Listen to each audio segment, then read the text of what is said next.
Hello and welcome to the On the Knob pod. I'm your host, Will Rooney, and I'm joined by Anthony Kelly, Henry Gibbs, and we have a very special guest in the run-up to Cheltenham. It is top trainer Kim Bailey. Kim, evening. Thanks very much for joining us. Good, no problem. Always a pleasure. Brilliant. We are obviously around the corner from Cheltenham now, and all eyes will be on Prestbury Park. For yourself, how are the preparations going? About 5 or 6 weeks away. Yeah, good so far. We wouldn't want an awful lot more of this weather, but it'll go at the weekend, so that shouldn't interfere with us too much. We start sort of really working the horses from next week onwards, really. So it's not the our preparation will start next week, so it's not the end of the world. As a trainer, I mean, you've won the Champion Hurdle and the Gold Cup. What does it mean as a trainer to not only get a winner at Cheltenham, but win 2 of the championship races? What's the feeling like when you see a horse cross the finish line? Let me just tell you, it doesn't make an ounce of difference whether it's a Champion Hurdle, Gold Cup. Just winning a race at Cheltenham is what it's all about. It's the ultimate dream for any trainer to have a winner at Cheltenham, and I was lucky enough. I had 2 the same year, and they were 2 big ones, but we'd had a few near misses beforehand. And it got to the stage when it was becoming very frustrating. And you read about trainers getting frustrated not having winners at Cheltenham because it is the ultimate of the 4-day festival. In those days, the 3-day festival. So it's what you do it for. And the end of it, if you can't succeed and you can't achieve your ambition, it's very disappointing. So winning any of those races or winning any race at Cheltenham to break that duck is a mind-blowing experience, quite honestly. So did winning the Champion Hurdle with Alderup, was it similar to winning with Dana a few years later after you had that break between winners at the festival? Very different, really, because at the end of it, I took in Alderbrook, never expecting to ever have a horse good enough to run in the Champion Hurdle. I was always the person who looked after chasers rather than hurdlers, and suddenly this horse being sent to me was a dream wasn't expected, really. Well, the owner had a dream on the beach that he was going to win a Champion Hurdle with the horse, and that was in the first week in January. So it was difficult to send a horse to me to go and do it and achieve it. And it was a very exciting thing to go and do. And I beat a really good friend of mine, Oliver Sherwood, and we've been mates for a long time. And I wound him up the day the horse arrived with me, saying, "I've got a horse to beat you." He looked his form up and said, "You're an effing idiot. You got no chance." And he'd done a fantastic job on the horse, and well, there we are. It was a great moment. Whereas Dana was the first one we had since we moved here, and I had a lot of problems with David Bass during the week because he wanted to ride Unace and I wanted to ride Dana because I felt Dana had more chance. We'd done a wind operation on him again, and the ground conditions were in his favour, and Tony McCoy had chosen the other one. So who knows? It was destined to happen, and it was destined for David to happen. So it was a very, very good moment. And a Gold Cup winner or a Grand National, and we've had them both. We'd all want a Grand National winner, given that we've all grew up from Aintree. But what topped it in your opinion? As a racehorse trainer, the Grand National is a great race to win. It gives you as much publicity as you dare want to have. But winning the Gold Cup is the Wimbledon of the tennis career, or whatever it is. It is the pinnacle. You've got the best horse in the country, and it has to be. It's the Gold Cup for being what it is. The Grand National is a handicap, but everybody's heard of the Grand National. There's a subtle difference between the 2 races, and you can't put the 2 races in the same category, really. For yourself this season, Kim, 41 winners. How does that rate for yourself? Is that about right for you? Yeah, it's been a good season, and we've had a quiet January, and we haven't got that many horses that really want this horrendous ground we've been running on. And we'd run an awful lot of horses beforehand, and we got a lot of young horses to come out for the second half of the season. So it was always going to be a difficult period for us. But on the whole, it's been a really good season. I'm delighted with the way it's gone. Just touch on it, David Bass. You've obviously got a really strong association with Dave, and he's proven to be a real top jockey. I mean, how important is it having that relationship with David, and having that advice, because he's really real top class jockey, given that we'll go on to in a minute his rise and first flow in the Clarence House Chase. Well, he's been with me for 7 years now, and we've got to know each other very well. He is very involved in the yard. He's here 2-3 days a week riding out the horses. So he's ridden most horses before they ever were sat in, the race course. And he has his own way of riding them, not necessarily the same way as I like to see them ridden on some occasions, but he doesn't take no for an answer. He's always out to prove his own point, so I'm happy with that. And he's brave enough to make the decision and change tactics halfway through a race if we feel it suits the situation. Whatever you do, whether you're a Grand Prix driver or whatever, things do happen during a race that need a change of tactics, and they've got to be strong enough to take the flak when it goes wrong. And Dave is more than capable of doing that. And I get on very well with him. He's a nice guy, and we have a good relationship, and it pushes through the whole team, the fact that it all works in the same way. What about some going vegans? Does he come round for yours for tea, or do you have to? He doesn't come down for breakfast. We don't do breakfast here. The only time we ever do breakfast is when we have morning on the Gallops, and those are all gone now because of COVID, and so we can't have any entertainment here. He won't come in. I mean, basically, a nuts on the table is not really what I want. It's certainly probably what he wants, but we'll leave it to that one alone. Muesli might be okay, but apparently he won't even eat that. So I don't know. Brilliant stuff. And we'll go back to that Clarence House chase. He gave First Flow such a phenomenal ride, didn't he, to really go and take it up to Politolog. And now First Flow heading into Cheltenham, he goes in with a real chance in the champion chase. I mean, he deserves to line up in the feature, doesn't he, in the 2 mile feature against Shachan Poursois? He certainly deserves to line up. I mean, he deserved to line up at Ascot, although he was a forgotten horse at Ascot. And he's had a phenomenal rise, really, because I mean he had a great season last year. He won his last 4 races. He won 4 novice chases. I know we slightly pot hunted around the country with him, but at the end of it, we did that on purpose. We wanted to try and get him to have confidence to go forward. He was a Grade 2 winning novice hurdler. He had a lot of ability as a hurdler, but he was a very moderate jumper, and we've always struggled with his jumping. And he needed as much practice as possible in small fields before we ended up being in the handicap situation we were this year. And we came into the season and we started off at Ascot, and quite honestly, I was staggered by the race because the ground was quick enough for him. He got laid out at the start and had to come from behind, which I thought he'd never do. He didn't jump particularly well that day. It was pretty scary to watch. He always found a spare leg to get himself back, and then he came to a challenging position, and the way he jumped the last fence that day was something I won't forget, because if he got it wrong, he'd have rolled past the winning post. He wouldn't have galloped past it. I mean, he was going that quick, and he jumped that far away. It was a phenomenal performance, is what I thought.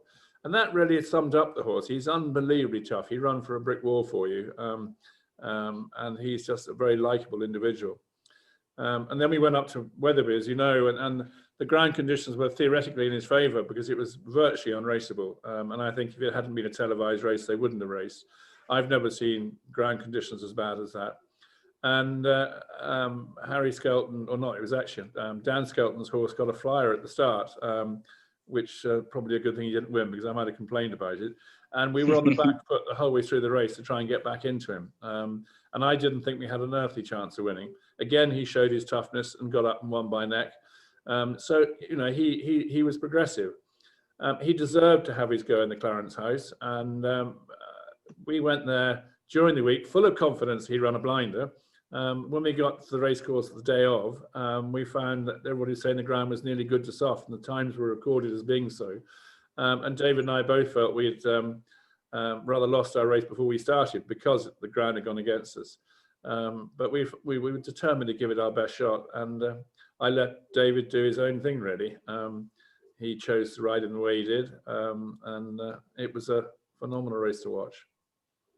You couldn't have predicted this Meteor Garage, surely, at the start of the season, could it go? Surely you couldn't have thought he was going to be a champion chase contender in September. Well, we thought about him being an Arkle contender last year. So I suppose if you start thinking he was in that direction, you've got to start thinking and hoping he might, with a year down the road, be a champion chase one. But Cheltenham is not really his course. That's the problem. He seems to be a better horse on right-handed tracks than left-handed tracks.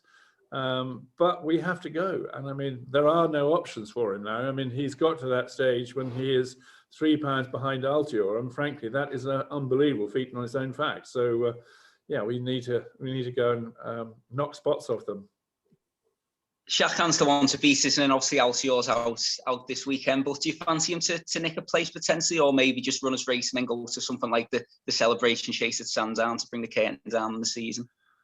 No, we're going to go there and we'll see what happens. We've got to give it our best shot. Come on, we're in this game to win races, not finish down the field. And the horse is improving. Anything can happen.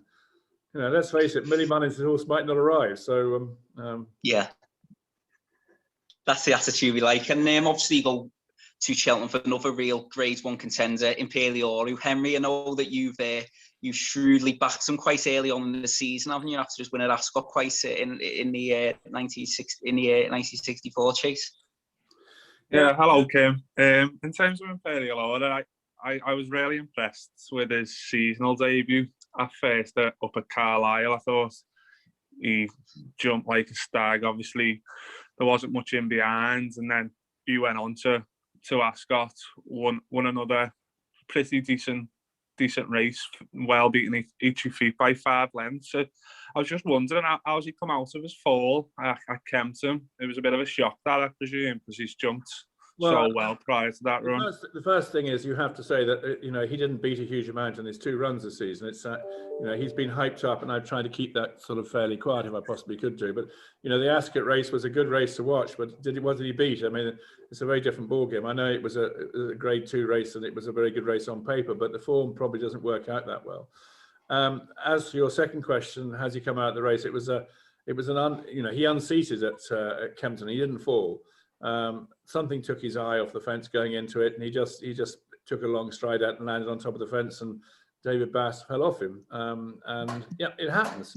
It was very unfortunate, and we gave him a bit of a break after that, and he schooled over hurdles this week, and that was good. He would have schooled over fences this week as well, but we haven't been able to go and do so. I'm very happy with him. He looks good. He'll have a good preparation, and I'm sure he'll be fine. And then we had to find out he's good enough.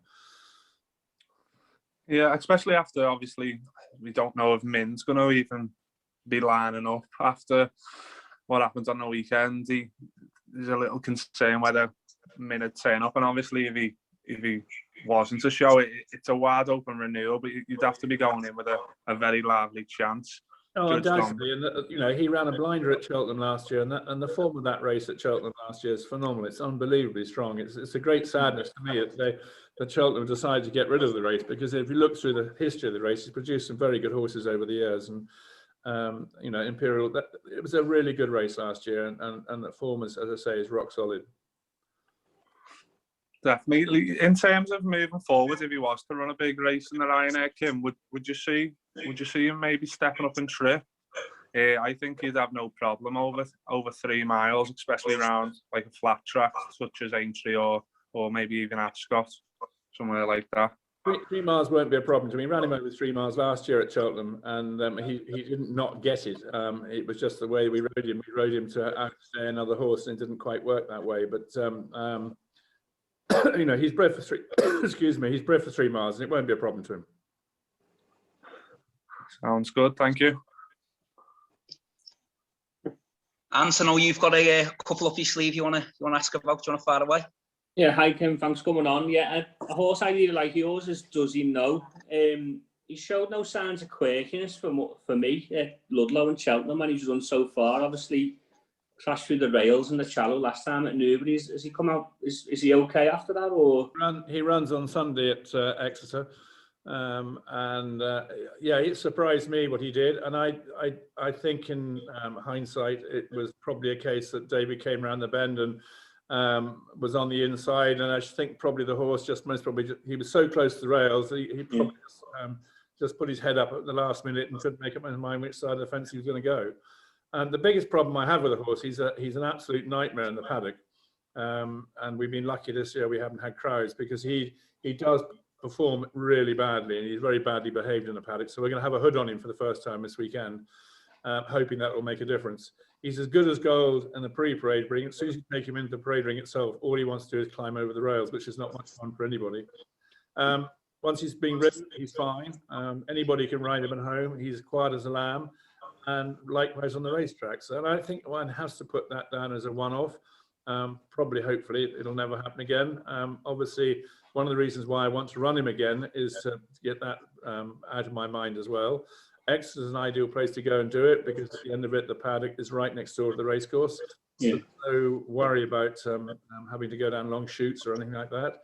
And there's no reason why he shouldn't get 3 miles, because he won a point-to-point over 3 miles 2 years ago. So, and if he was to get qualified for the Temps final, it adds another another race for me to look at for the festival.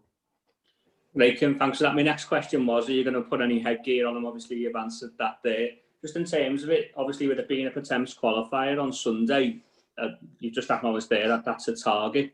Is that the main target now, as opposed to the Ballymore or the Albert Bartlett for him? Well, at the end of it, the problem I have is the fact that there are no races for him. You either run him in a qualifier over 3 miles, or you wait and go to Haydock Saturday week and run him in the 3 mile condition race up there. It is getting quite close to Cheltenham, and if he ends up having a very hard race at Haydock, we might miss Cheltenham completely. And if he's good enough to win a qualifier, then in a handicap, and also I think it's important for him to be amongst loads of other horses, because whatever race he runs in at Cheltenham, he isn't going to be running around with 4 or 5 other horses. They're going to be one and certainly a one in front of it. So he's going to have 15 horses around him. So he needs experience. Just one more. I've got a question about his vindication, Kim. Obviously a bad fall last time out in the Ladbroke Sophie. I've noticed he's entered in the Stayers hurdle. He's also unbeaten over hurdles. Would that be the main target now, as opposed to the Ultimate or the Gold Cup? At the present moment in time, I don't have a main target with him. He's due to do his first piece of work next week with Imperial Aura, and neither horse will see a race course until March. I haven't schooled him over fences yet. He's schooled over hurdles. So I'm very much sitting on the fence at the moment. I'm not sure which direction he's going to go. And just shooting back to does he know? I've just got in my notes here. Sorry, Kim. Is heavy ground a concern, or really soft ground potentially? I've noticed most of the wins have come like good in the ground. For this reason, it is a concern, but David Bass is convinced he'll handle it. No problem. And that goes back to what we asked earlier on about how important a stable jockey is. So he'll either get a kicking or he won't. It's interesting, does he know though, Kim? Because I remember, you know what I mean, Harry won the same Exeter Thames qualifier before he went and won the Albert Bartlett. So you need those sorts of battle-hardened horses normally to win the Albert Bartlett, don't you? If you're going to run them, you can't. It's very hard to go into a Cheltenham race because there are going to be loads of runners, whether you like it or not. And they've got to understand what it's all about. And he's only running small fields. And he's got to learn to be amongst loads of other horses, because he's never had the noise of clatter of horses crashing through hurdles or anything of that note. So he needs to man up a bit, and that's why one of the reasons why we're doing it. Henry, any more from yourself? Yeah, there's just one, Kim, that, to be honest, not many people are really talking about, but I think it could have a lively each-way chance in either the what was known as the RSA or the 3 mile 6 race, and it's Happy Go Lucky. We haven't seen him since Cheltenham in December, but he even just wondering what you think. Yeah, so can you hear me? Hello, can you hear me? Hello, so did you hear that, Kim? Or I heard that, yes. Happy Go Lucky again won't run till the festival. He will also have an entry in the Ultimate in the handicap chase. I will play it by ear as we get nearer the time as to where we end up. Is there any chance he could go 3 mile 6 race, or would it be the RSA? It's least likely. Right. Okay. I think he will stay it, but I don't think there's any need to go. And bizarrely, I think that'll turn out to be quite a competitive race anyway. I think of his current handicap, Mark, we could end up running in a handicap. Yeah. I think what's he off? 148. I think he's off now, isn't he? So should definitely get a good run in the Ultimate, maybe. So yeah, and he's running a handicap round Cheltenham before. He ran in hurdles there last year, and he's a very easy horse to ride. You can put him anywhere else. He's a true professional in his attitude, and he's jumping on the course as well. So. Yeah, cheers, Kim. Thank you. Just looking ahead to Aintree, Kim, which isn't too far out of the Grand National. You've obviously won the race before with Mystic Frisk. You've got 2 entries at the minute, Rocky's Treasure and another venture. Do you think that those two will go to Aintree? Do you think they'll get in the race? Well, I mean, another venture has to win on Sunday to get in.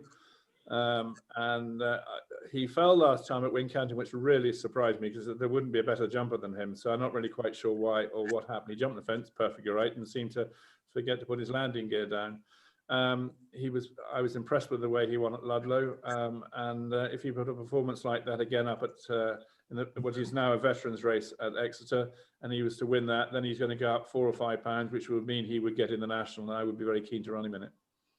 Rocky's Treasure is a ball game, so I just don't know. Brilliant stuff. Well, we'll wrap up then, Kim. First of all, we'll ask you to wrap up. What would you rate as your best chance then going into the festival? Well, I'm going to have to say Imperial Aura, because he's the shortest price of all my horses, probably. But, yeah, we got some nice horses to run there, and it's a nice situation when you see the Racing Post did an article 2 weeks ago, and they put down 7 trainers who got to watch for the meeting, and I happened to be at the bottom of that list. I was very chuffed to have been in that list, actually. So, you know, I'm very lucky. We spent a lot of time in the last 4 or 5 years trying to find horses good enough. You know, we're a 70 box yard. We won't get any bigger than that. It's hard to try and keep finding good horses, and the only way you can do it is to buy youngsters and hope one of them comes through. And luckily, the ones we've got at the moment are part of that breed, which is great. Brilliant. And if you were going to have a bet at Cheltenham, what would your best bet be? Well, it certainly won't be on one of mine. So that one I'm going to leave it to you. I think you can pick anything of Mr. Mullins's. I still think most probably his 3 Mile Chaser out of a very good mare that I used to train called Martovic, daughter of Mart Omick, who was second in the Sun Alliance chase for me. So I think that's the one that I'd have my money on. Brilliant. Well, Kim, thanks very much for coming on and joining us and affording us your time. We really appreciate it, and best of luck for Cheltenham in the Grand National and the rest of the season. And thanks for coming on with us. No problem. Thank you very much. Brilliant. Thanks a lot, Kim. Appreciate it. Okay, no problems. Thanks a lot. All right.